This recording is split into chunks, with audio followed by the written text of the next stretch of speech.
Hamilton just stood on the podium for Ferrari in Shanghai, and somehow that still felt like a warning. That is the contradiction sitting over this team right now. The result looked like a breakthrough, the kind of afternoon that should calm every doubt around his move to red. But the mood inside this story is far more dangerous than one trophy ceremony can hide. Ferrari finally gave him a race that looked worthy of his name, worthy of the gamble, worthy of the noise that followed him all winter. But here is what the paddock is not talking about. This podium did not settle anything, it opened something much bigger.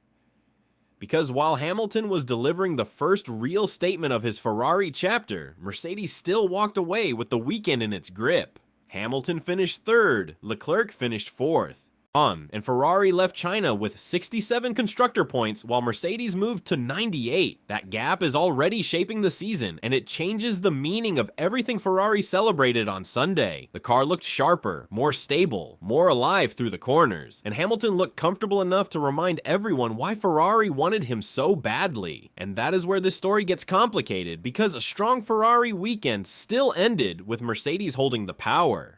Hamilton is the center of all of this because he did not come to Ferrari to collect nice podiums and patient excuses. He came with the standards of a team that spent years turning small decisions into titles, and Shanghai gave him a front row seat to the one thing Ferrari still has not solved: how to turn speed into control when both cars are in the fight.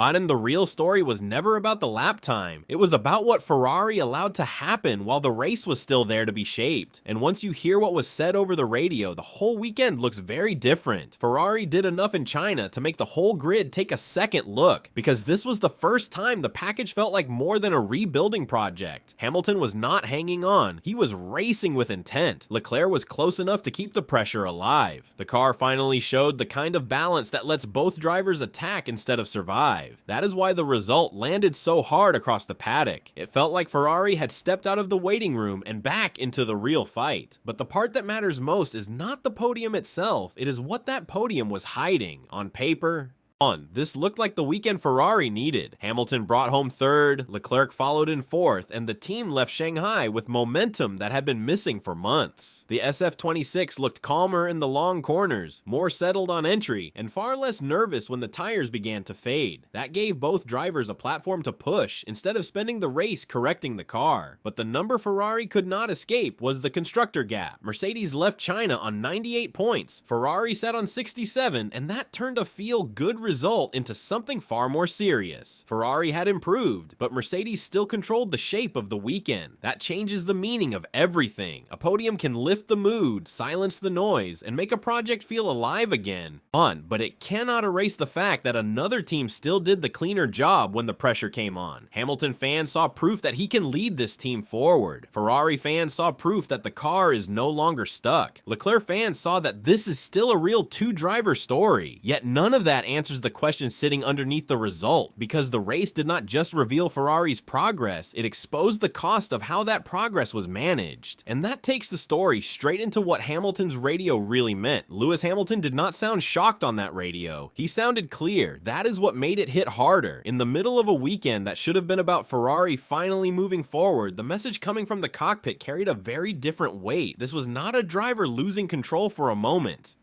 This was a champion reacting to a situation he believes should already be understood inside a serious title operation. Nobody in that garage expected what came next, because the tension was no longer just between two fast cars on the same track. It was suddenly about the standards being applied behind the scenes. That matters because Hamilton did not spend over a decade inside Mercedes learning how to treat points like decoration. He came from a system built on control, clean decisions, and limiting damage before it grows. In Shanghai, Ferrari had both cars near the front, yet the race still drifted into a situation where the internal battle started shaping the outcome. Fred Vasseur now sits right in the middle of that pressure, because this is no longer just about speed, setup, or tire life. It is about whether Ferrari wants to race with freedom in every moment, or whether it is finally ready to impose the kind of discipline that title-winning teams live by. That is why the radio matters more than the words themselves. The real signal was not frustration, it was expectation. Hamilton was telling Ferrari that if this team wants to fight Mercedes across a full season, then it cannot keep treating race management like something to solve after the damage is done. Leclerc's presence only sharpens the issue, because this is not a simple one driver structure, and it never will be. Ferrari now has the speed to invite belief, but belief gets expensive very quickly when both red cars start taking from each other, and that leads straight into the fight that costs Ferrari more than just time.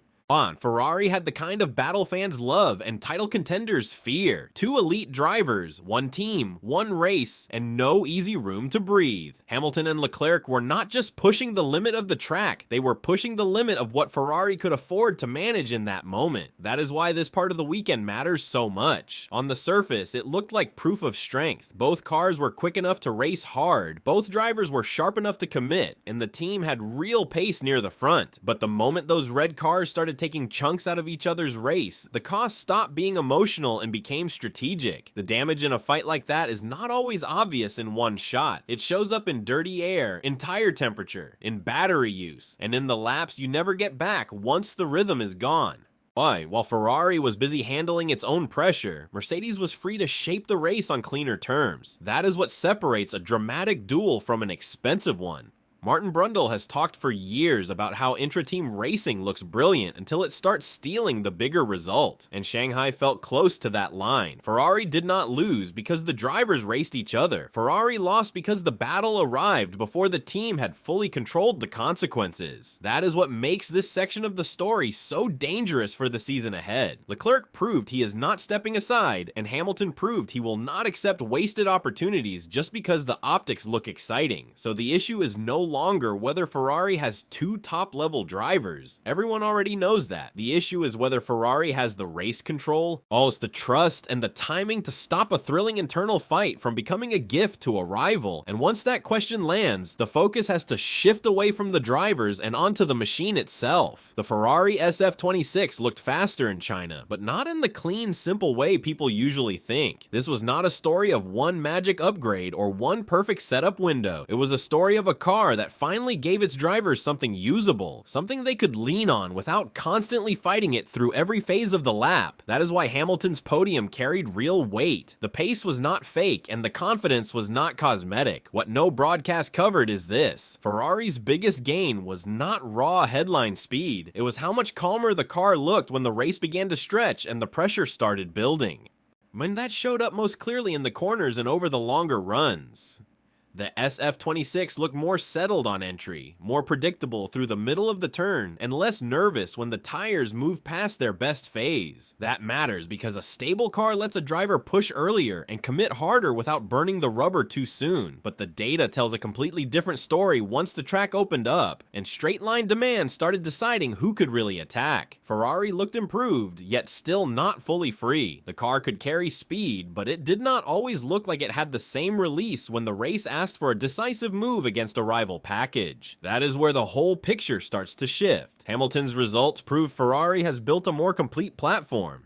But it also hinted that the car still has limits that racecraft alone cannot erase. A driver can manage tires, place the car better, and steal time through confidence. But if the package still has a ceiling in how it deploys its strength across a full lap, then the fight becomes harder the closer you get to a clean benchmark. And once that technical layer becomes clear, the next part of the story lands with even more force, because Leclerc's side of the weekend revealed a second warning Ferrari could not ignore. Charles Leclerc did not need a radio flashpoint to make his point in Shanghai. His warning came through the way he talked about the car itself, the way it still asked him to hold back in moments where a front-running driver needs to attack on instinct. That is what makes this part of the weekend so important. Hamilton showed what Ferrari can be when the package gives him enough confidence to push. Leclerc showed what is still missing when that confidence is not fully there. And while Ferrari was still trying to understand both sides of that picture, Mercedes was already turning clarity into points. That is the part Ferrari could not hide from. George Russell and Kimi Antonelli gave Mercedes exactly the kind of weekend a serious title operation wants: clean, efficient, and cold under pressure. They were not dragged into internal noise, they were not wasting race shape, and they were not leaving openings through indecision. Ferrari left China with a stronger mood, but Mercedes left with the stronger position. That difference matters more than any single headline, because early season points do not just build a table, they build pressure.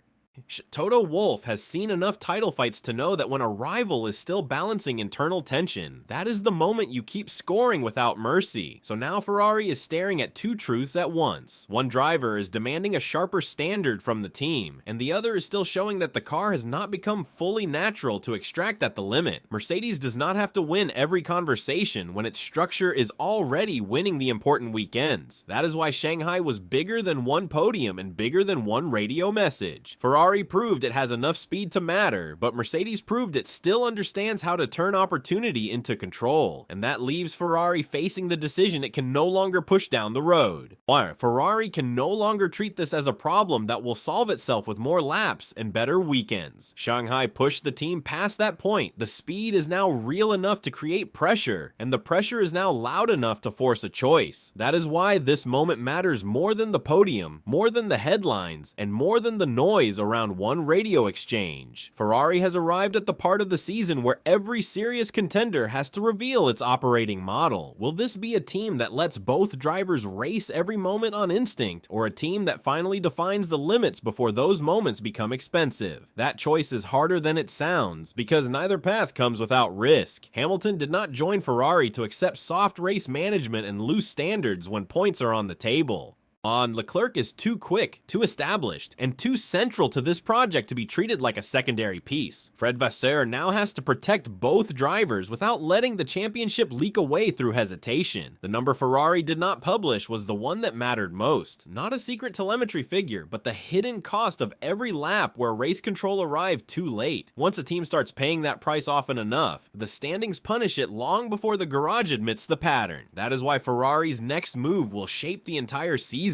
This is no longer only about making the SF26 faster or giving Hamilton another clean weekend in red. It is about building a clear structure both drivers understand before the next fight begins, not after. If Ferrari gets that right, then Shanghai becomes the race where the project grew up. If it gets it wrong, then this weekend will look very different by mid-season, less like a breakthrough and more like an early sign of a team that had the parts but not the order. And that takes the story to its final consequence. Shanghai may end up being remembered as the race that told the truth about Ferrari before Ferrari was ready to hear it. Not because the team failed, and not because Hamilton's first podium in red meant less than it looked, but because the weekend exposed how narrow the path really is from progress to pressure. Ferrari finally looked fast enough to matter, serious enough to stay in the frame, and dangerous enough to force rivals to pay attention. Yet the deeper message of the race was far less comfortable. Speed has arrived, certainty has not.